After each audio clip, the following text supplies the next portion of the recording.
ngagharị ikobe n'isi ụmụ Igbo niile nkwụsị nke asaa. Ụfọdụ ndị ụka anyị amalitego na-agbanyere ndị ọdịnala India fim n'ala Igbo anyị. Anyị esekpukwara ndị ụka na ndị ọdịnala na-asị ha n'udo ka mma. Maka na ndị niile siri Igbo bongo nọ n'Abuja na-aza ma na-akọwara ndị gụrụ akwụkwọ ihe ha mere.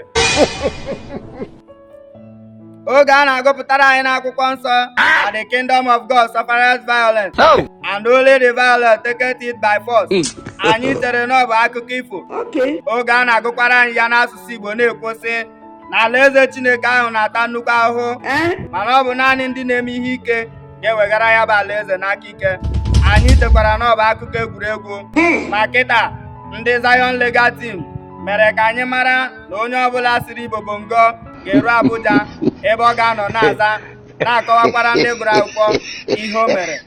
Mana ana m ajụ ndị Legal Team asị ebe ọ bụ na onye ọbụla siri Igbo bongo ga-erurịrị Abuja gazara ọnụ ya, gịnị ka a ga-eme ụkọchukwu pastọ ma ọ prọfetes gara n'obodo gwa ndị obodo ahụ na okpukperechi nke ha na-ekpe bụ ajọ ihe na ọ dịrọ mma na ekwesịrị ka a gbaa ya ọkụ?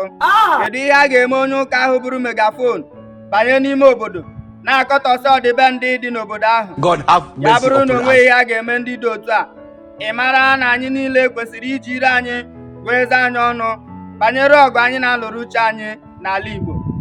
Anyị anaghị akwado ndị na-akpọrọ ndị mmadụ eye maọbụ na-akpọ ndị mmadụ aja aha niile dị iche iche n'iru akwụkwọ. Kama ihe m na-ekwu bụ ya bụrụ na ụmụ Igbo ga-akọwara m ihe dị iche na chi okike, Chukwu okike maọbụ eze Chukwu okike, ị mara na ọgụ niile a na-alụ gbasara ndị dibịa, ndị ụka na ndị prọfet ga-ebe ngwa ngwa.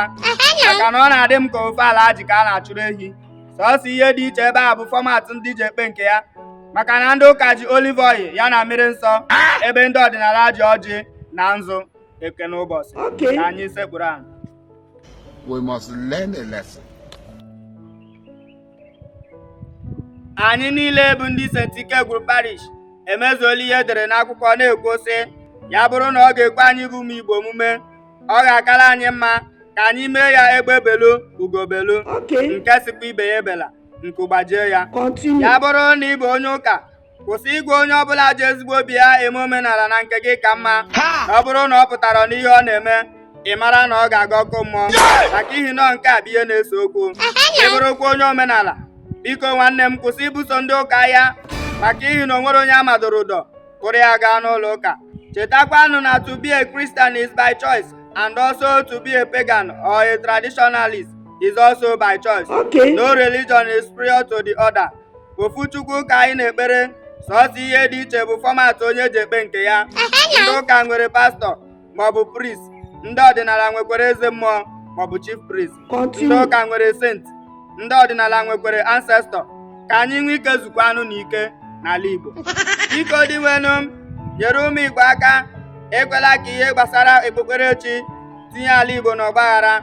Maka na etu o si aga kịta n'oge na-adịghị anya, o nwekwara ike ịpụ n'aka ndị omenala na ndị ụka banyeze n'ọgụ obodo n'obodo.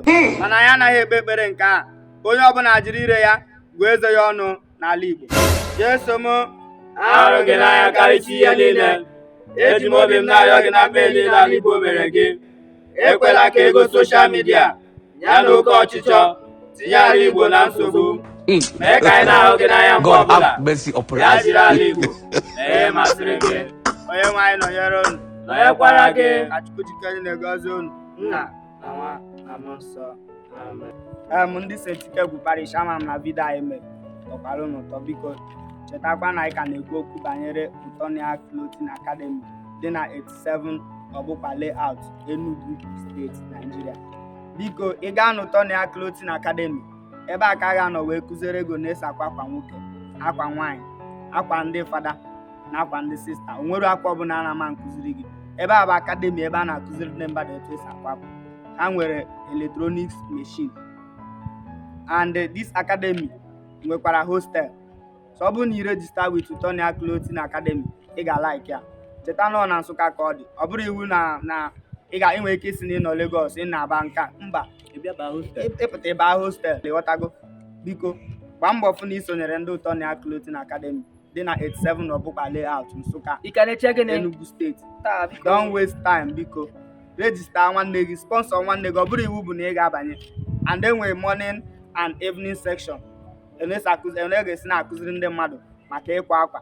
Sọọsọ ihe a mara anya bụ ịkụziri gị ịkwa akwa with electronics machine, ya upgraded gadget eji akwa akwa in town kịta. A ga-akụziri gị design niile biko. Ịma na ihe St. Ikegwuru Parish na-eme dị gị mma. Mkpọsa ahịa bụrụ m ahịa. Maka na ya adịghị m advert. Ịma na ahịa anyị nwere advert mana ọ kacha ele. Ịma na ihe St. Ikegwuru Parish na-eme dị gị mma nwanne m, mkpọsa ahịa nyere m, ọ ga-abalị. Onye nwaanyị gọzikwa gị.